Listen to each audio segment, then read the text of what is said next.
अमृत की धारा है धारा, जो देती दुखों से किनारा। ओम शांति। मुरली मंथन हम 4 हिस्सों में करेंगे: ज्ञान, योग, धारणा और सेवा।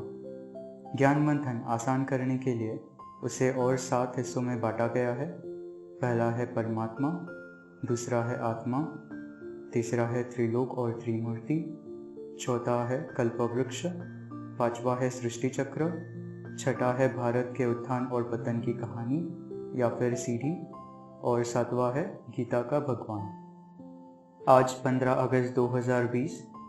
आज की मुरली में बाबा ज्ञान में परमात्मा, आत्मा, त्रिमूर्ति और त्रिलोक, सीढ़ी या फिर भारत के उत्थान और पतन की कहानी और गीता के भगवान, इन विषयों पर समझाते हैं। आज के महावाक्य है: मीठे बच्चे, कदम कदम पर जो होता है वह कल्याणकारी है। इस ड्रामा में सबसे अधिक कल्याण उनका होता है जो बाप की याद में रहते हैं। ज्ञान में पहले है परमात्मा। शिव बाबा ही ज्ञान के सागर है, सद्गति दाता है। उनको क्षमा भी कहते हैं। यह क्षमा कोई बड़ी नहीं, एक बिंदी है। एक बाप को ही सत्य कह सकते हैं। वह है इस ड्रामा के डायरेक्टर, क्रिएटर। बाबा हमारा बाप भी है, हमको पढ़ाते भी है, फिर हमको साथ भी ले जाते हैं। बाबा आके शिवालय स्थापन करते हैं। वही ज्ञान के सागर इस समय आकर सारे आदि, मध्य, अंत का तुमको नॉलेज दे रहे हैं, जिससे सद्गति होती है। सिवाय बाप के और कोई सद्गति कर न सके। दूसरा है आत्मा। आत्मा बिंदी है, हमारी आत्मा में सारा पार्ट है। तीसरा है त्रिमूर्ति और त्रिलोक। कहते हैं विष्णु की नाभि से ब्रह्मा निकले। अब विष्णु दिखाते हैं क्षीर सागर में और ब्रह्मा को सूक्ष्म वतन में दिखाते हैं। वास्तव में दोनों है यहाँ। विष्णु तो हुआ राज्य करने वाला। अगर विष्णु की नाभि से निकले तो जैसे बच्चा हो गए तो जरूर राज्य भी करेंगे। ब्रह्मा ही 84 जन्म पूरे कर अब विष्णुपुरी के मालिक बनते हैं। चौथा है सीढ़ी। भारत कितना ऊंच था, विकार का नाम भी नहीं था। वह था वाइसलेस भारत, अभी है विशेष भारत। आज से 5000 वर्ष पहले बाबा ने इन्हें शिवालय बनाया था। अभी तुम जानते हो, कदम कदम पर जो होता है वह कल्याणकारी ही है। यह कल्याणकारी पुरुषोत्तम युग है। अभी सच्चा भगवत चल रहा है।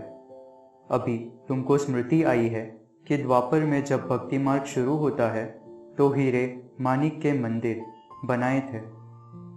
यहाँ तो चांदी के लिंग बनाकर पूजा करते, तो भी मान देखो कितना है। शिव की पूजा तो सब करते हैं, लेकिन अव्यभिचारी पूजा नहीं है। सबके मुख्य धर्मशास्त्र है। इसमें मुख्य है डीटिज्म, इस्लामिज्म, बुद्धिज्म।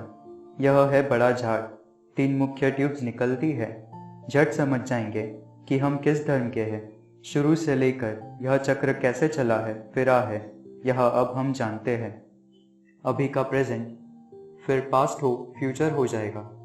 जो पास्ट हो जाता है वह फिर फ्यूचर होता है। इस समय हमें नॉलेज मिलती है, जिससे हम राजा ही लेते हैं। उस समय और कोई का राज्य नहीं होता। उनको सूर्यवंशी राज्य कहा जाता है।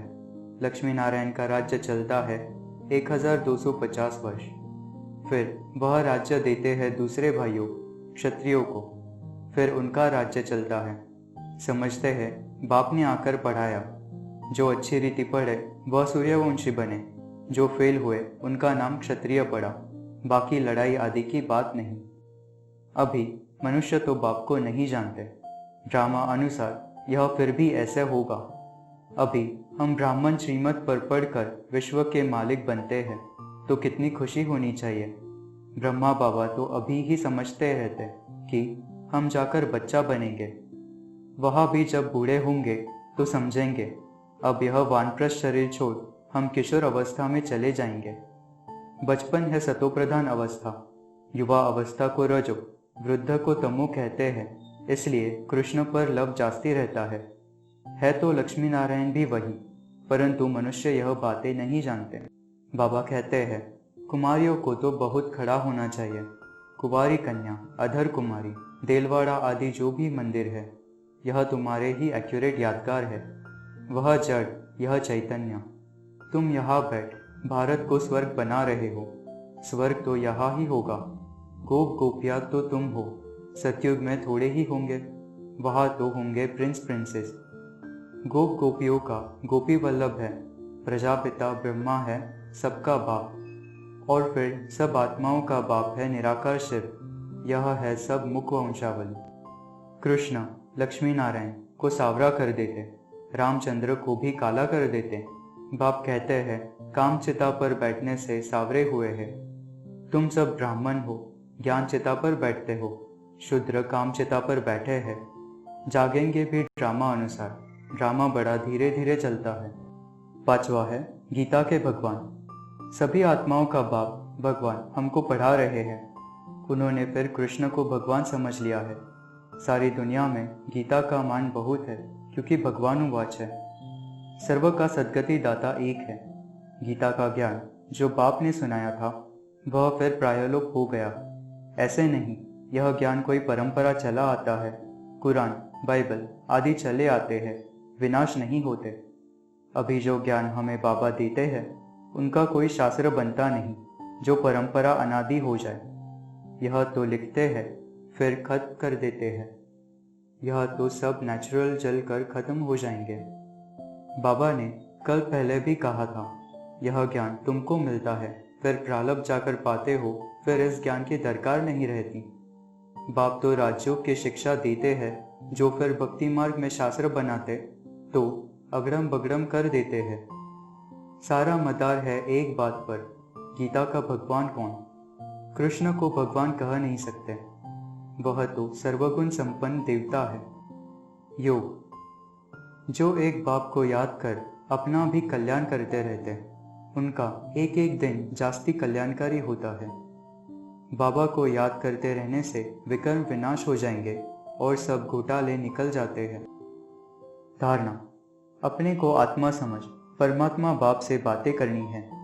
देह अभिमान के कारण मोह आदि विकार भी बहुत होते हैं।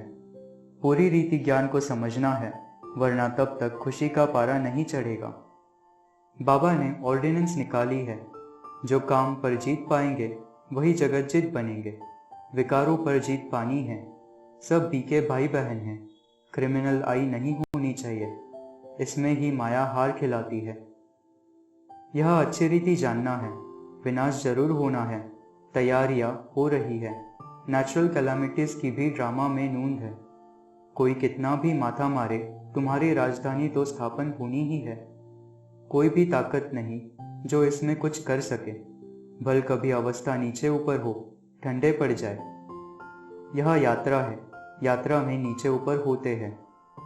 हमको भगवान पढ़ाते हैं, यह समझना है। इस खुशी में ठंडे ठार हो जाना है। सेवा, बाबा सेवा के लिए डायरेक्शंस देते हैं। पहला मूल बात है, गीता का ज्ञान किसने दिया, यह अच्छी रीति समझाना है। दूसरा, बाबा जो पास्ट प्रेजेंट फ्यूचर का ज्ञान देते हैं, वह कहानी मिसल बताओ। लॉन्ग 5000 वर्ष पहले भारत सतयुग था। कोई धर्म नहीं था, सिर्फ देवी देवताओं का ही राज्य था, आदि आदि। राम राज्य, फिर रावण राज्य, फिर क्या हुआ, फिर क्या हुआ, यही सत्यनारायण की कहानी है। आज का वरदान है, रियलिटी द्वारा रॉयल्टी का प्रत्यक्ष रूप दिखाने वाले साक्षात्कार मूर्त भवा।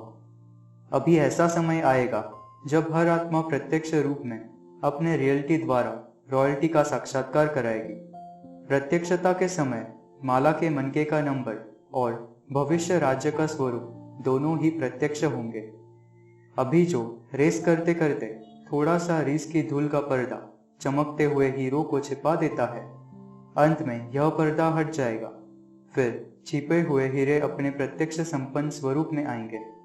रॉयल फैमिली अभी से अपनी रॉयल्टी दिखाएगी, अर्थात अपने भविष्य पद को स्पष्ट करेगी। इसलिए रियलिटी द्वारा रॉयल्टी का साक्षात्कार कराओ। स्लोगन है, किसी भी विधि से व्यर्थ को समाप्त कर समर्थ को इमर्ज करो। ओम शांति। मुरली अमृत की धारा है धारा, जो देती दुखों से किनारा। मुरली अमृत की धारा है धारा, जो देती दुखों से किनारा।